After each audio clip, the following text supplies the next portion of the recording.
when you're younger and people don't trust you or know you well enough yet, you get overrun by the machine, or you can be anyways. And I think I don't really care anymore if somebody thinks I'm difficult or I'm this or that. I just know that at the end of the day, nobody's going to remember if you were on time or if you went over for an hour, because it's just what is on screen. And I will not let anyone, and I mean that, interfere with that anymore. Filmmaker Magazine presents Back to One with Peter Rinaldi. Diane Kruger is an actor. I sat down with her in New York City to talk about the work. Do you have a typical way that you like to begin your preparation process when you get a new character? Like, is there a typical first step that you always take to kind of initially wrap your arms around how to play this new person that you have to play? I would say with more experience, it's starting to look like that I'm, after initially reading the script and thinking, oh, okay, I could, that would be interesting to take on, that I request a meeting with the director, and we would read the script together. And then we would sort of talk about, you know, if I have notes or if what he is sort of, how he sees the character or she sees the character. And then sometimes I need to step back, like not immediately start working with other actors or people or, you know, costume or whatever. I need to like think about it. You know, it's like a very instinctive process. Usually I like the director to tell me a backstory to the character I'm taking on, whether or not that's in the script or not. I just always ask them to make up a story, like what made this character become who she is, right? And then I think about it. You know, when you take walks and you have lunch by yourself and you just think about the character for a while. And then usually, you know, you do reading up if you have to read up, or you go visit a site that you know that a historical character has lived or died or, you know, stuff like that. And then it's kind of the sauce sort of slowly takes shape. And then once I have a more clear idea of what I think the character is, I guess I'd like to do table reads for sure. You know, I don't really love rehearsal, like really rehearse a scene. I feel like it takes away from like the immediacy or the freshness on set. What happens when that's wanted by the other actors? Do you try and push back? The older I get, I'm starting to push back on that. For me, rehearsal is sitting in a room with the other actors and talking and reading the scenes, you know, and talking about what you think the scene is. Some directors, you know, love to rehearse, like Quentin Tarantino loves to rehearse.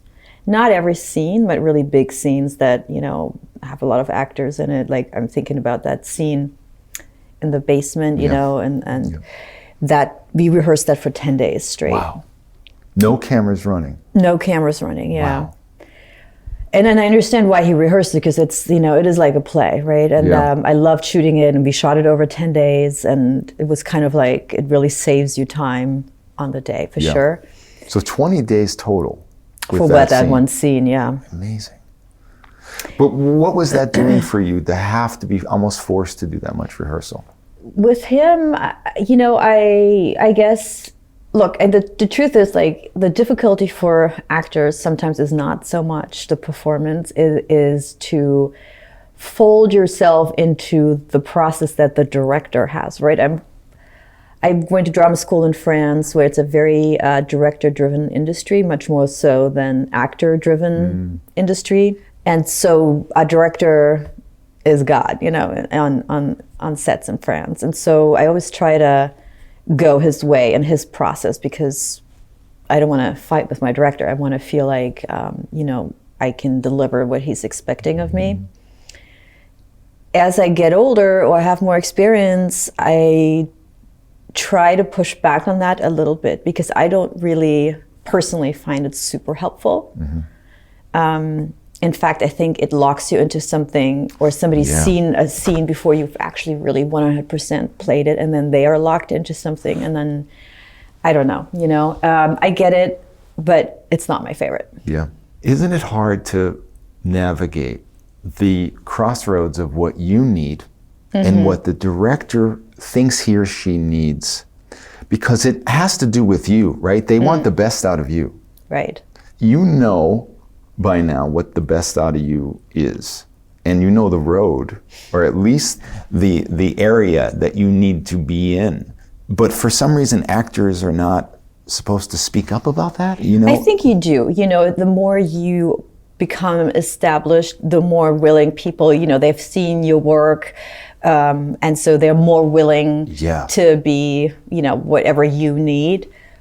Like, for example, I really don't like to feel like a director doesn't actually trust me. And I mean that in the sense of some directors I've worked with, they think the more or the less they tell an actor about the scene or what they're about to do or how they want to shoot it, and they think if there's this element of surprise in it, like, for example, I don't know, like, someone's going to walk into the scene that you hadn't talked about before and do something that will then somehow, they think, make you so spontaneous on how you're going to react in that scene, right?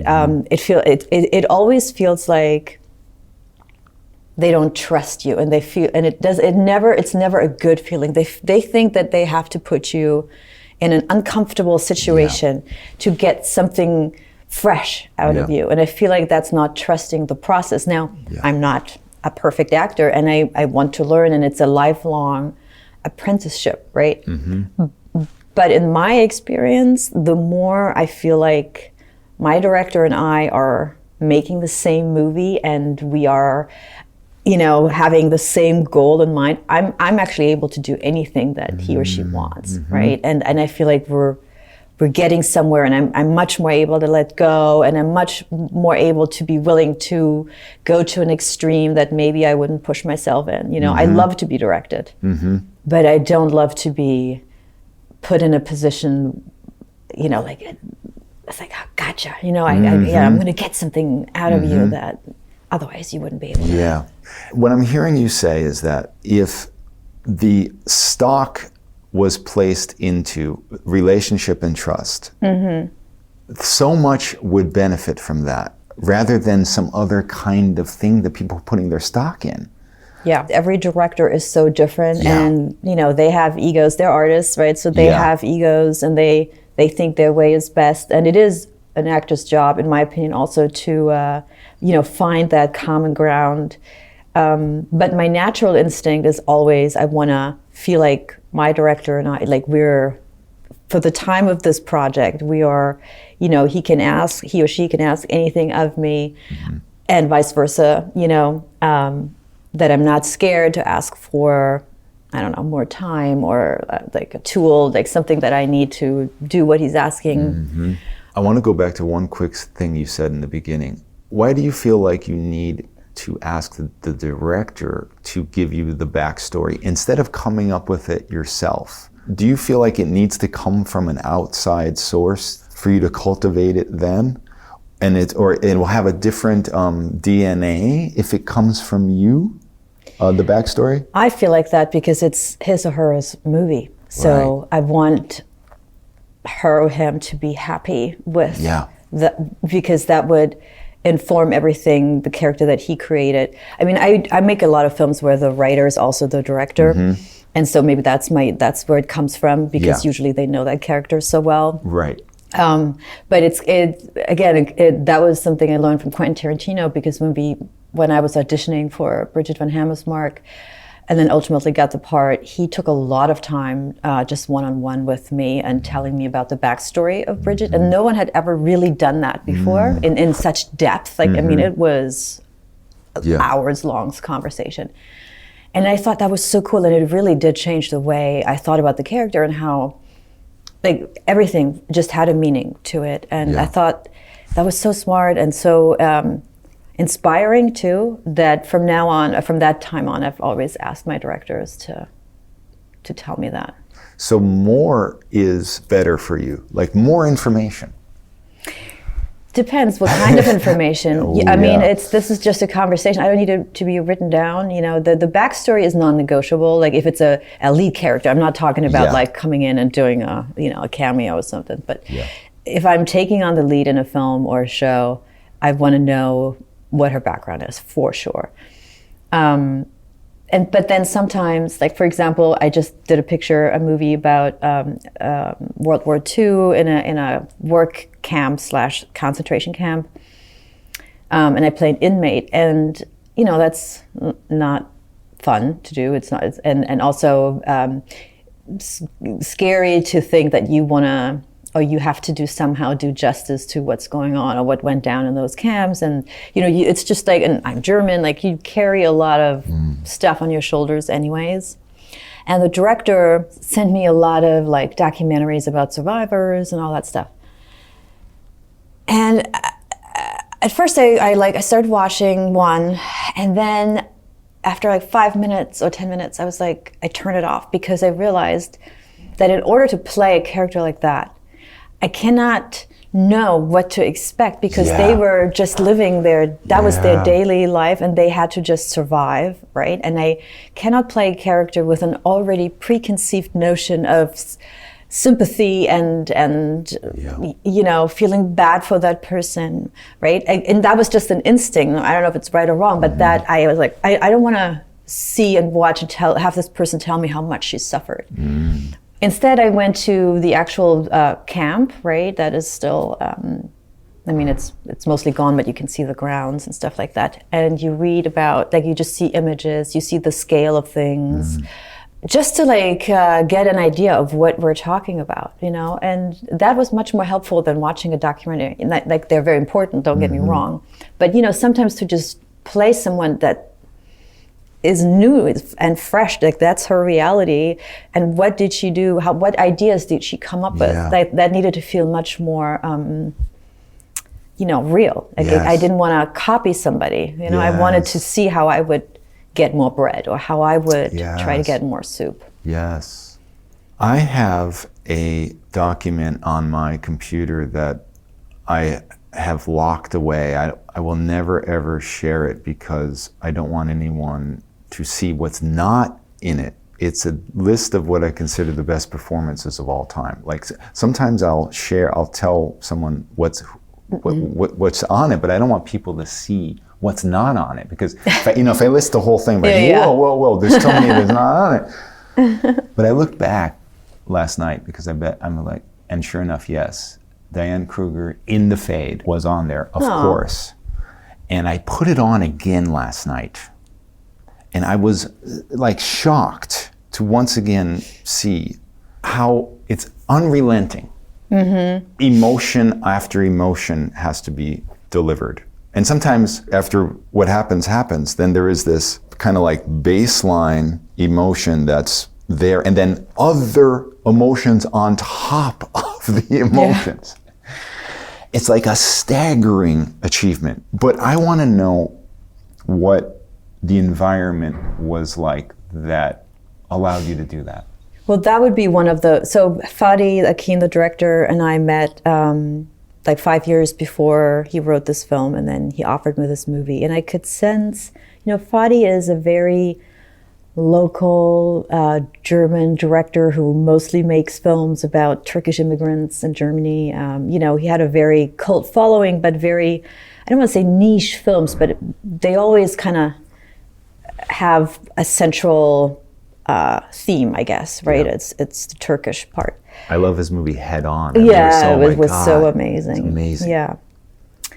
And I could sense that even though he came to hire me, and he was, you know, I could sense he was unsure. He thought, or at least I imagined he thought I was very, you know, Hollywood, and I was going to arrive with all these demands, or, you know, wanted to be treated differently. And for me, it was a great honor to work with him. And I really felt like he was taking a chance on me. And I knew when I read the script that this potentially could be, you know, a once in a lifetime opportunity to get a role like that. I mean, there was no way anyone would have offered me a role like that in America, let's put it that way, or in France. So I just decided, since I didn't know him personally, but his personality is very, he is, he is a force, right? He is like, everybody knows, and he's a big star in Germany, like in the street, like people will stop him and ask him for autographs. He's sort of this enfant terrible of Germany, right? And so he wanted me to get there like 6 weeks before we actually started filming, which is kind of unheard of, I mean, like I don't get there a month and a half before. Yeah. And I said, sure, yeah, I'll be there. Didn't push back, and then he wanted to rehearse a lot, and so we would do table reads. And then he said, well, what would this sound like? And so I just decided I'm not going to do the rehearsal thing. I'm just going to do it, just so he can get a sense of that I'm not going to fight him on anything, right? And so I could see in his eyes that as the days passed, he looked at me differently. And then he asked me to be there for the casting of all the other characters, which no one has ever asked me. That's time consuming. And I read with the last 5 candidates of every single character. Wow. But I was just thinking, what, I'll do it. And then over that period, I guess he started to really realize that I was gonna just do what he wanted me to do. And that's kind of what happened. Like, we started filming. He is very precise and very, I don't want to say harsh, but he's directing, right? And he wants you to do what he says. And so I would always do that. And then as a few days passed, I said, after we'd done like 5 takes, I said, do you think we could do one more take? I feel like maybe we could try this. And that he was kind of taken aback at first, and then we kept doing it day after day after day, and it became like what I told you, like this best case scenario where he felt heard and seen and validated, and vice versa, right? And so anything was possible, right? Like anything he asked of me, I would have walked over hot coals for him, and I feel the same way for him, by the way. Yeah. When you deliver something like that to us, do you start to think like, what is a significant challenge then after that in terms of emotional acting? Yeah, but it was always there. It's not like it's just what is not always there is the right project, the right director, the right moment in time, and that's something that there's so many good actors out there, but they never have the opportunity to really show it. Right. Sometimes projects don't match talent, right? That's the way it is. I think so. And it's like when it does happen, then you have to really seize the moment, I guess. Be nice, especially for women. I mean, women don't get to have those kind of meaty roles, it seems like, as much as men changing. do. Maybe not as much, but I do think it's changing. I do think with the streamers, and there's more opportunity. Yeah. I mean, speaking of this, when I put on Little Disasters, I have to watch things when I'm deciding whether to sit down with an actor. And then when I have decided yes, sometimes I will dip into a show. And more often than not, because I usually hate everything, more often than not, I am heading to the next episode only to see the performance. If I didn't have this job, I would not be pressing play on episode 2. But with Little Disasters, it was like, I need to see what is going to happen. Okay. And a lot of that had to do with you, Diane. I really mean that, because there's something going on in this character's mind, like dozens of things, it seems like, every time we see her. And I'm like, and it's like a mystery. So you're wondering, what are those things? But they're at play underneath you. Is that something that was cultivated, or is that just there? There is a lot going on in my mind, and sometimes when I feel like when you don't have the time, or you don't have a director who gives you much, right? Like you make up things in your head, and it's like this. I think the older I get, also the more and more personal experience comes into the characters. I mean, that's just normal, right? Because I'm older, I have more experiences. But the characters I've taken on, I want to say maybe in the last 2 years, also are a reflection of where I am at in my life in a certain way, right? I've just become a mother, and then, so some of the emotions and the situations that we were filming in, they bring up a lot of angst and a lot of, kind of what that character is going through as well. But for example, that show, Little Disasters, I don't think I could have done that show 5 years ago. Because it's too fast. The pace of television, at least on this show, was not conducive to taking the time to really create something in a calm and sort of artistic kind of way. And you had to be ready and do it on take 1 or 2. You just didn't have a take 3, which is not what I love, but I am capable today to do it. You know what I mean? And that takes just experience. That makes me want to ask, like, are there other things that you need to do your best work, and have those things changed over the years? I think I've become more anal. Like, I will not let it go. Like, I think my biggest mistake, or, just when you're younger and you people don't trust you or know you well enough yet, you get overrun by the machine, or you can be anyways. And I think I don't really care anymore if somebody thinks I'm difficult or I'm this or that. I just know that at the end of the day, nobody's going to remember if you were on time or if you went over for an hour, because it's just what is on screen. And I will not let anyone, and I mean that, interfere with that anymore. Like, whether that's working on the script until it's just right, and I don't care if they're upset, but we got to get it right, and no, I cannot say this line, I hate on it, like, and this only happens obviously on TV, but when a writer or a showrunner wants a different line to read, and you go, or they want options, and you go, no, like, actually no, because you just have to stick to your thing, you know what I mean? Like, unless you are with a director where you want to try things and you trust them so much that no matter what version of this scene I'm going to put out, I know for sure he or she's going to pick the right take for his or her movie, But on a really, really fast TV show, like, that's almost impossible to do. See, when you say that to me, I think, what did we lose, we meaning the audience, from all those years when you couldn't speak up and, or didn't have the power to speak up, or didn't even know that you had the intuition, the trust? And then as a director, I want to ask you, what can we do to ensure that young people that we're working with, like when you were young and had all this talent and you weren't trusted, what do we have to do to make ourselves be able to trust somebody that doesn't have experience yet? Because in this work, if they got the job somehow, the best way that we can get something good is if we collaborate together and trust each other. And you must have thought so many times, I don't want to say this word, or I don't want to give that another way of doing it. But you didn't say anything because it just was the way it had to be.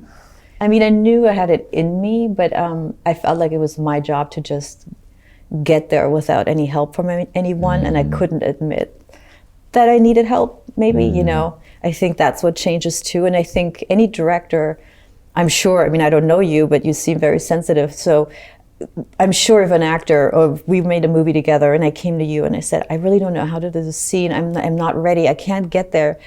And you would be open to just allowing me the space. And if you don't have time for that, you would find the way somehow, right? And so that's the trust that comes up too. It's not always just, I don't want to say this line. Those are very extreme cases, because as an actor, you can also make a bad line work somehow. Not always, but sometimes. Do you have a preference for what language you do work in?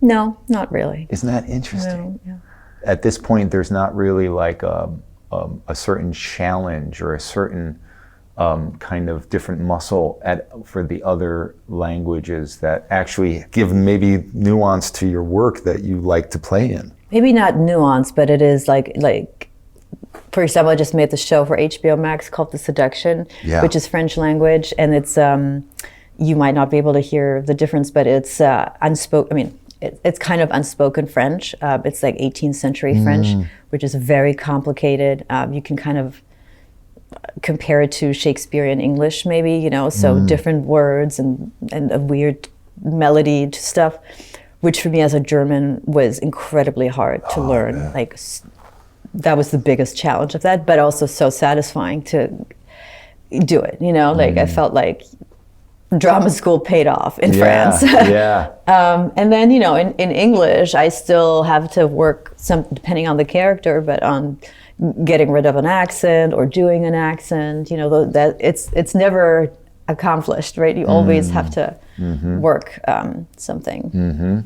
When you do a bunch of episodes on a show like Little Disasters, does it make you dream of like, oh, what about having one character over 50 or 60 episodes and like growing over the years with the person? No, that seems like the worst thing It does. for me. Why? Why? I don't like anyone enough to wanting to be that person for 50 episodes, you know? Yeah. I would get so bored, I think. Yeah, I don't know. I mean, I don't think that's for me. Imagine after 50 episodes, who can tell you anything about this person? No one. Right? Yeah, no one could. But like... That's not enough for you to be like... No, like really not. I mean, first of all, if it's 50 episodes, I would dare you to show me 50 interesting episodes about the same character, you know? I mean, I'm pretty sure that 35 of them are going to be crap. Yes. What about the stage? You were saying that rehearsal is not your favorite, but does that still go for if you're doing stage work? Like, is that a different manner of rehearsal there? Yeah. That's all different. You know, I've never done it professionally. I went to theater school, but I've never done it professionally. It's definitely on the bucket list. I haven't, but then it intimidates me a lot. Like, I just saw Sarah Snook on stage. I don't know if you saw her and Dorian Gray, which I almost shocked me of what she delivers day in and day out, and I don't know how you humanly can do that. I honestly, it was almost shocking to me, and so I don't know if I'm capable of that. You know. So that like did the opposite of inspire you. It made you like think. I was shocked. Yeah, she shocked me. I can't believe that she does that for months at a time, every single day. Like, it's just crazy to me. Yeah. So then this begs the question, is there something that you want to do that if you had your druthers and were given the chance you'd be able to do? And what is it about whatever that is that feels like that would be necessary for you to do? Is it like a muscle that isn't being used enough yet? Or is it a wing that nobody saw yet? I mean, I definitely I'd like to do more comedy. You know, I've never really done, I mean, in France, I've done one comedy, and there's comedic undertones, I guess, in Inglourious Basterds, but like a real, you know, comedy, that would be fun to do, but it seems like nobody sees me in comedy, I don't know. And I also like, you know, my favorite types of movies are those, you know, un homme, une femme, like those French kind of, I don't know if it's romance, but like true love stories, you know, or like Kramer versus Kramer. Yeah, like those are the types of movies that I find myself naturally drawn to. And I've always wanted to make like a true adult, not a rom-com or silly love story, like a true adult love story, whether that's divorce or, you know, being in love. But that would be great. They don't really make stuff like that anymore. They don't. Diane Kruger, thank you so much. Back to One is a production of Filmmaker Magazine, which is a publication of The Gotham. Listen to back episodes of this podcast at filmmakermagazine.com or wherever you get your podcasts.